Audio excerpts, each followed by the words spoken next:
Olá, gente, tudo bem? Mais uma vez o programa Entretanto. Entretanto, em tempos de quarentena. Entretanto, em tempos de coronavírus. Isso me lembra aquele romance famoso do Gabriel Garcia Marques, Amor em Tempos de Cólera, né? Entretanto, em tempos de coronavírus. Somos obrigados a manter o bom humor sempre, porque é só com bom humor que a gente supera essa crise sanitária global, mundial, essa verdadeira guerra que a gente, graças a Deus, está começando a vencer. Graças a Deus a gente está começando a ver luz no fim do túnel. Vamos que vamos. Queria agradecer os colaboradores que estão aqui comigo hoje no estúdio e que estão à distância. Edgar Tadeu, Igor Ribeiro, Jabiraca, seu Alan aqui comigo, nós nesse nosso distanciamento social, mas ainda assim trocando esse bate-papo bem-humorado sobre as coisas do Brasil e do mundo, à luz do direito, no entretanto. Agradecer aos patrocinadores, aos apoiadores culturais e também aos veículos de comunicação que nos divulgam. Rádio Jovem Pan, Jornal Correio de Araxá, William Tardelli, Fotojornalismo, Rádio Sucesso e outros, Jornal do Sudoeste, que há 15 anos publica a coluna Entretanto, né? Também o senhor Nelson Duarte, do Jornal do Sudoeste, lá de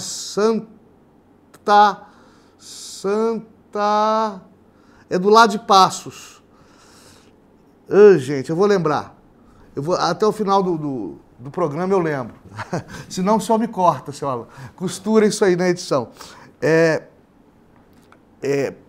Queria agradecer a todos vocês.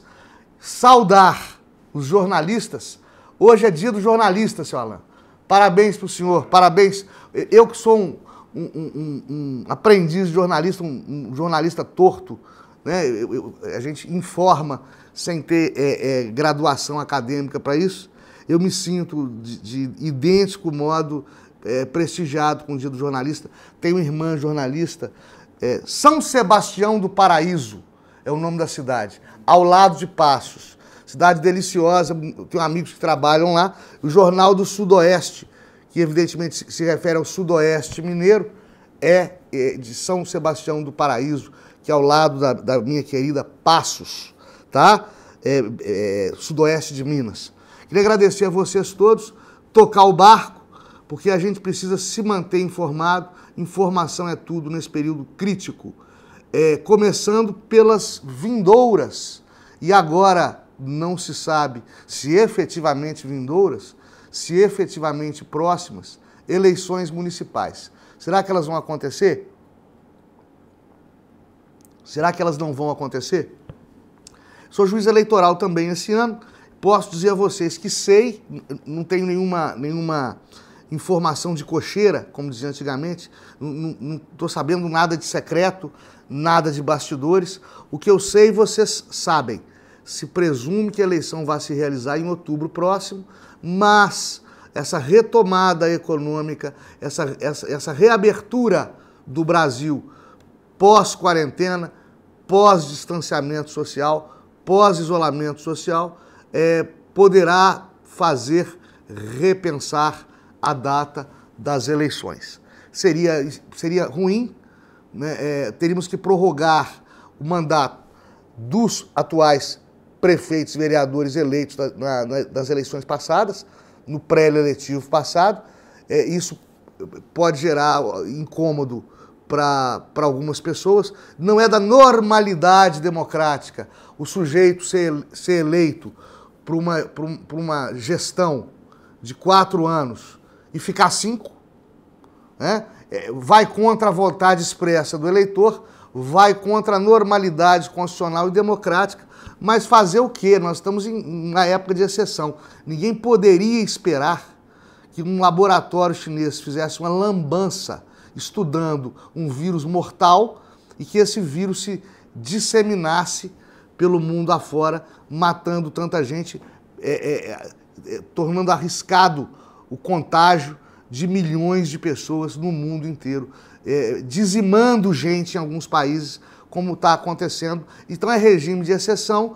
Exceção de lá, nós temos que lidar com exceção do lado de cá também. Não tem jeito, né? Então vamos ver o que nos espera. Se teremos eleição municipal esse ano de 2020, ou se ela vai ser adiada. Se ela for adiada, se ela vai ser adiada ainda para este ano, por exemplo, dezembro, né? Ou se ela vai ficar realmente para o ano que vem, como jogaram as Olimpíadas para o ano que vem. Por que eu falo dessa possibilidade? Porque eleição. Falou eleição, falou aglomeração de pessoas, falou fila, falou, enfim, multidões, inclusive para a campanha. Talvez não seja realmente o momento de realizar essas eleições por uma questão de saúde pública. Vamos lá ver o que o TSE, que é quem cumpre normatizar as eleições, o que o TSE vai decidir ao fim e ao cabo, tá certo? Bom, muitos líderes mundiais, muita gente da imprensa, eu particularmente acompanho o El País, o El País espanhol, o El País brasileiro, o Corriere della Sera, o La Repubblica, a RAI italiana, né? Alguns jornais americanos também a gente acompanha, até para ver o que eles falam lá fora que não é dito aqui dentro. E já se entronizou a ideia no imaginário coletivo nesses países, através dos governos, dos formadores de opinião, da mídia, já se entronizou a ideia de que a máscara asséptica, né? A máscara, aquela máscara que evita contágio, que as pessoas estão usando aqui durante a quarentena, que é tão comum de serem usados pelos profissionais de saúde, que essa máscara entrou para sempre nos hábitos dos povos do mundo, como é no Oriente, né? Lá eles chamam de educação respiratória. É um termo que se cunhou agora. Não se cumprimentam, não se tocam a mão. Isso vai ser muito difícil para nós latinos, sobretudo para brasileiros e italianos, e como nós somos parecidos com os italianos. Um dia que vocês forem à Itália e conhecerem os italianos, vocês vão ver, gente, nós não viemos de português, nós viemos de italiano. É um povo muito parecido com a gente, muito afetuoso, muito caloroso, que exprime esse seu afeto com um beijo, com um abraço, com um aperto de mão. Parece que isso vai ter que ser cortado daqui para frente e, sobretudo, parece que a mascherina, como eles falam, os italianos falam, entrou para sempre no nosso vestuário, digamos assim. Eu não sei realmente se isso irá ocorrer. Eu não vejo a população brasileira, uma vez superada a pandemia do coronavírus, usando máscara, nem se tiver gripado. Eu não consigo enxergar a gente com essa educação respiratória, que os orientais assim chamam, né? Até porque essa educação respiratória dos orientais não impediu a propagação desse vírus tenebroso que começou justamente por lá, né? Vamos ver, quem viver verá. Hong Kong, por exemplo, não adotou isolamento social nenhum, não adotou distanciamento social algum.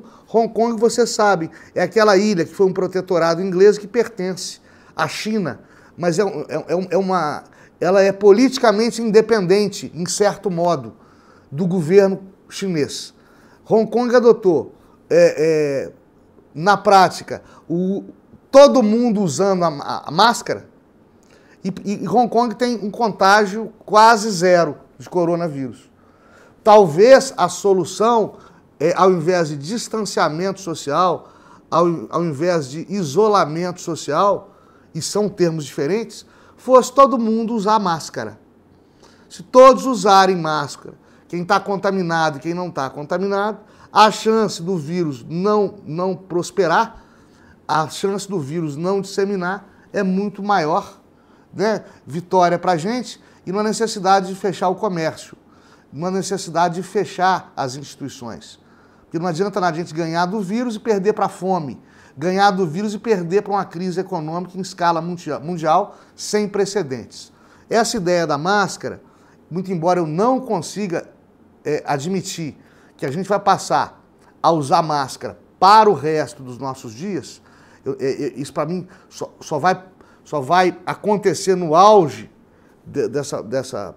desse perigo do Covid-19, mas eu acho que durante esse auge, se todo mundo usar máscara, no dia a dia, estando ou não suspeito de estar contaminado, se todo mundo usar máscara, a gente se safa de maneira muito mais rápida e fácil, como o estão fazendo os habitantes de Hong Kong, que é ali do ladinho da China, e lá está debelado o coronavírus, não emplacou o coronavírus, né?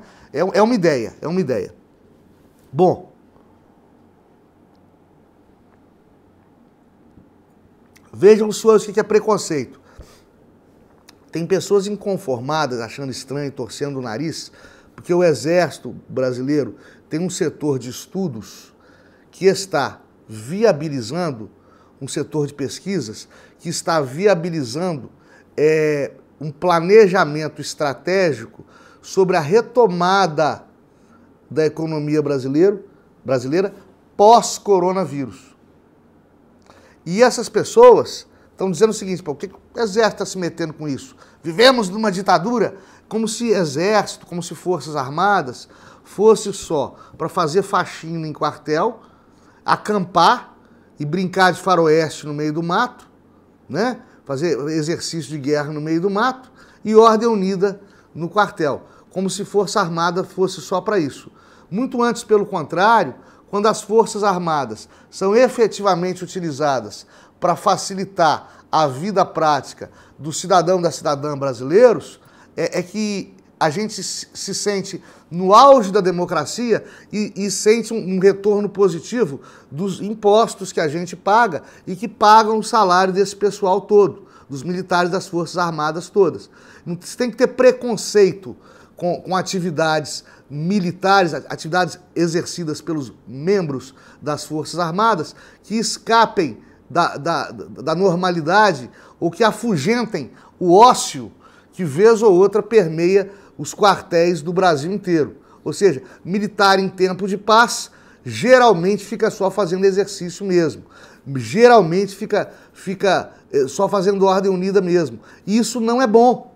É bom a gente pegar os membros das Forças Armadas e colocar esses valorosos guerreiros brasileiros no meio da nossa vida pública para auxiliar no funcionamento das instituições, para debelar enchente, para debelar tragédia de inundação, de represa de Brumadinho, para ajudar em catástrofes ambientais, para ajudar a proteger as queimadas da Amazônia, para ajudar nos desabamentos de encostas na Serra Fluminense, né? Em todas essas oportunidades, as Forças Armadas têm se mostrado valorosas, como é no caso desse estudo que está sendo feito por um centro de pesquisas do Exército e que trata da retomada econômica do Brasil pós-quarentena.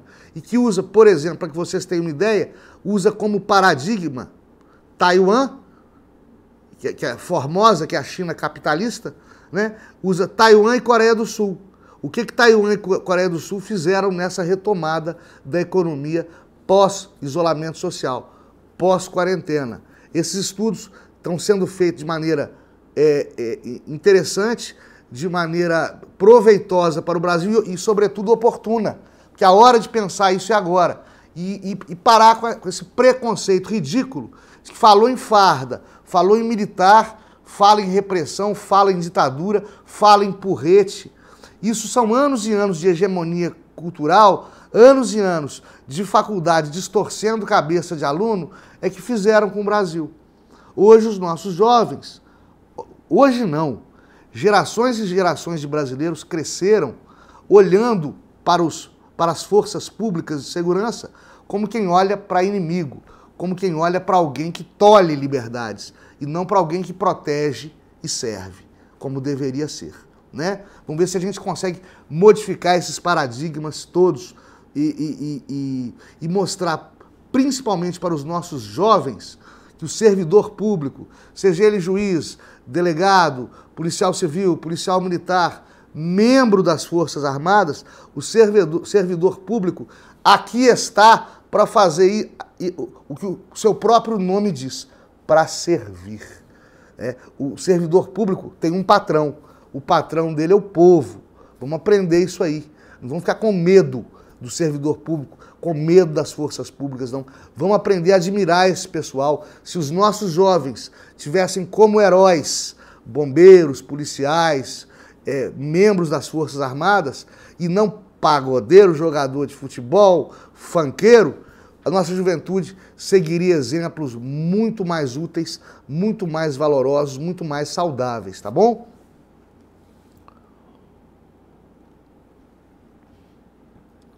Brasileiro gosta de jogar pedra em árvore que dá fruto. Disso decorre uma espécie de complexo de vira-lata ao contrário. Complexo de vira-lata é um termo cunhado pelo Nelson Rodrigues, o gênio da raça, o nosso maior dramaturgo de toda a história do teatro brasileiro, que também se aventurava por crônicas nos jornais de sua época. E ele dizia que o brasileiro tem um complexo de vira-lata, ou seja, para nós tudo nosso é pior. Nós temos um complexo de inferioridade para com outros povos do mundo. Isso é verdade e não é. Mas que nós não gostamos dos nossos patrícios que se sobressaem, nós não queremos nossos patrícios que sobressaem, líderes, governantes, gente rica, celebridade, gente bonita e famosa. Nós não queremos esse pessoal desfrutando da fama. Nós não queremos ver esse pessoal com glamour, com pompa. Nós queremos ver os nossos líderes, as nossas pessoas famosas, na fila do açougue. Nós queremos ver os nossos líderes na fila do INSS. Um inglês, por exemplo, gosta de ver a rainha Elizabeth paramentada, né, em Windsor, fazendo o discurso, né, o passeando de carro aberto pelos arredores de Westminster. Né? O americano gosta de ver o Trump descendo na Trump Tower, desfilando de limusine, ou andando no Air Force One, que é o avião mais moderno do mundo, que é o avião presidencial americano. Até os franceses querem ver o Macron lá, aquele presidente deles, querem ver o Macron com uma certa elegância, sendo respeitado como chefe de Estado. Brasileiro não. Brasileiro quer ver o Bolsonaro, ou antes dele a Dilma, ou antes dela o Lula, quer ver o Bolsonaro lá contando moedinha na fila do açougue. A gente não entende que as pessoas públicas, eu já sofri muito com isso, porque as pessoas confundem o cargo da pessoa com o homem ou a mulher que está investido nesse cargo. O homem ou a mulher investidos no cargo público é igual a todo mundo. É de carne e osso igual a todo mundo. Vai morrer, vai para debaixo da terra igual a todo mundo. Mas o cargo que ocupa, a importância que tem para a sociedade é diferente. Seria hipócrita não admitir isso aqui.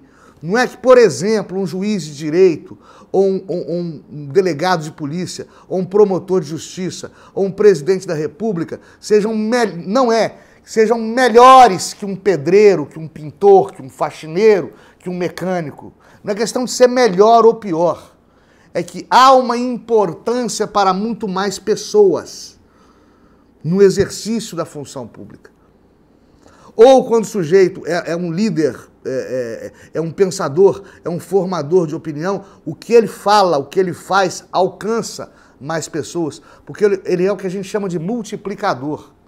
Essas pessoas têm uma importância de relevo para o funcionamento das sociedades. Não dá para colocar esse pessoal na fila do pão.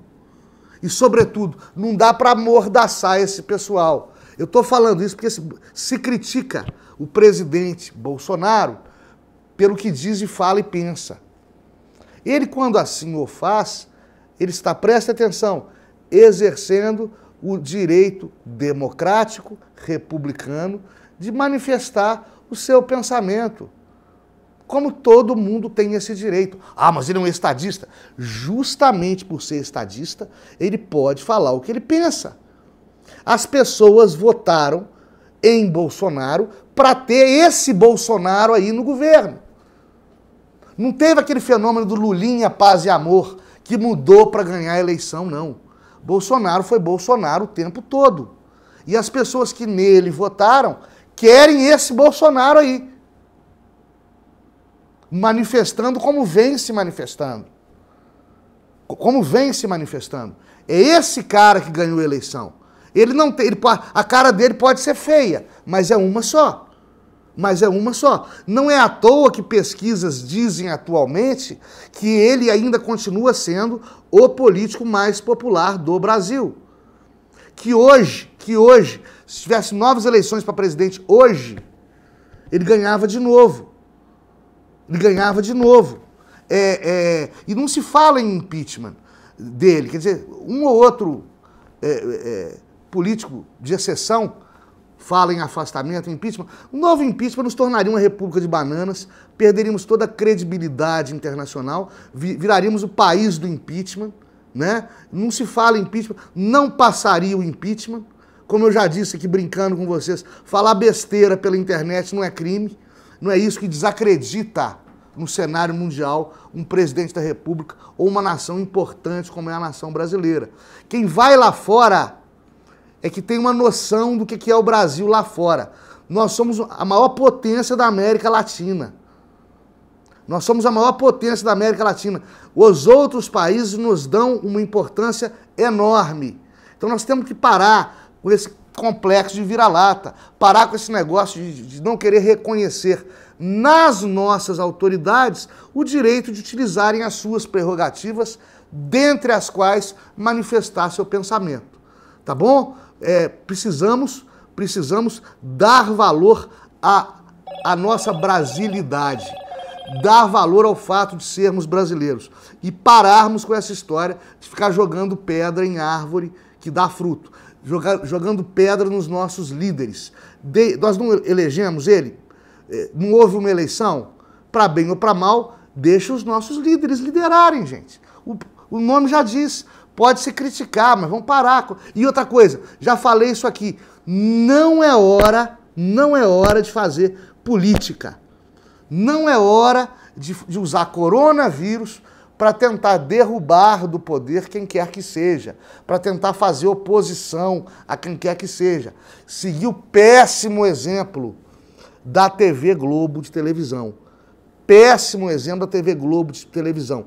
Tem gente morrendo a rodo por causa do Covid-19. Tem gente, tem profissional de saúde trabalhando 18 horas por dia sem ver os seus entes queridos por causa dessa pandemia de merda. Tem gente morrendo sem ver seus entes queridos. Tem paciente do coronavírus 2 semanas entubado, em coma induzido, em UTI, ao redor do mundo, sem poder dar um abraço no ente querido. Isso é hora de Dona Globo filmar panelaço, gastar 5 minutos de Jornal Nacional, 5 minutos de Fantástico, com panelaço. Isso é hora. Olha que irresponsabilidade social. Olha que exemplo de pilantragem, de mau caratismo. Gastar 5 minutos de horário nobre de TV para mostrar panelaço com gente morrendo. Não sigam, amigos, não sigam esse exemplo canalha. É hora da gente unir. É hora da gente. Não é hora de fazer política. Não é hora de fazer. Se você é de esquerda, de direita, de centro, gosta de Bolsonaro, gosta de Lula, gosta de PT, a hora é de unir. Nós temos que ser Brasil Futebol Clube. Não é hora de fazer política. Por isso que eu acho que talvez eleição municipal esse ano seja prematuro, porque a pauta dela inevitavelmente vai ser coronavírus, isolamento social, distanciamento social. Eu concordo com Mandetta, eu concordo com Bolsonaro, eu concordo com o raio que o parta. Vai ser sempre o coronavírus. Talvez seja prematura a eleição, apesar de ser uma excrescência constitucional, é o que se tem. É um período de exceção que merece ser tratado como exceção, tá certo? Gente, muito obrigado a vocês todos. Fiquem todos com Deus. Até a próxima. Se Deus quiser, vamos continuar firme aí nesse regime de isolamento social, vencendo esse vírus assustador. Entretanto, em tempo de coronavírus, entretanto, em tempo de quarentena, Até a próxima, terça. Fiquem com Deus. Inscrevam no canal, acompanhem pelo YouTube, tá bom? Um abraço. Tchau, tchau.